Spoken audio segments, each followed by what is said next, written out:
मानिसहरूलाई यो वचन सुनाउनुहुन्छ भने चाहिँ यो जीवनको सन्देश तपाईँले पुर्याउँदै हुनुहुन्छ। यस कारणले गर्दा तपाईँले मैले पालन गरेको वचन चाहिँ साधारण नभएको कारणले गर्दाखेरि त परमेश्वरले प्रेरितहरूलाई जेलखानामा त्यतिकै बस्न दिनु भएन। स्वर्गदूत पठाइकन अक्षम तरिकाले त्यहाँबाट निकालेर फेरि पनि मन्दिरमा सुसमाचार गर्न पठाउनु भयो, जीवनको सन्देश बाँड्नको लागि पठाउनु भयो। तपाईँलाई मैले जब यो वचनलाई पालन गर्दैछौँ भनेको त्यो जीवनको वचनलाई पालन गर्दैछु, तपाईँलाई म किन डराउने, तपाईँलाई म किन सुर्ताउने?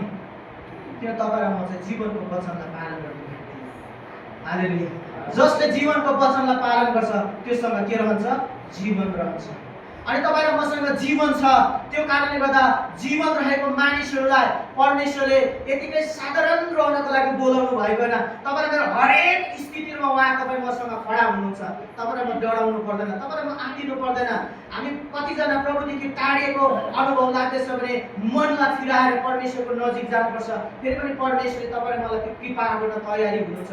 यदि हाम्रो जीवनमा डर लाग्दैछ, हाम्रो जीवनलाई सोचेर हामी हताशिँदैछौँ, हाम्रो जीवनलाई देखेर डराउँदैछौँ कि हाम्रो भविष्यको लागि हामी फिक्री गर्दैछौँ भने भन्नुहोस्, मसँग जीवनको वचन छ। मैले जीवनको वचनलाई पालन गर्दैछु। मेरो जीवन हरियाली हुँदैछ, मेरो भविष्य हरियाली हुँदैछ। म फुल्नेछु, म फल्नेछु, मेरो जीवनमा म उन्नतिलाई देख्नेछु किनभने मसँग जीवनको वचन छ। हालेलुया।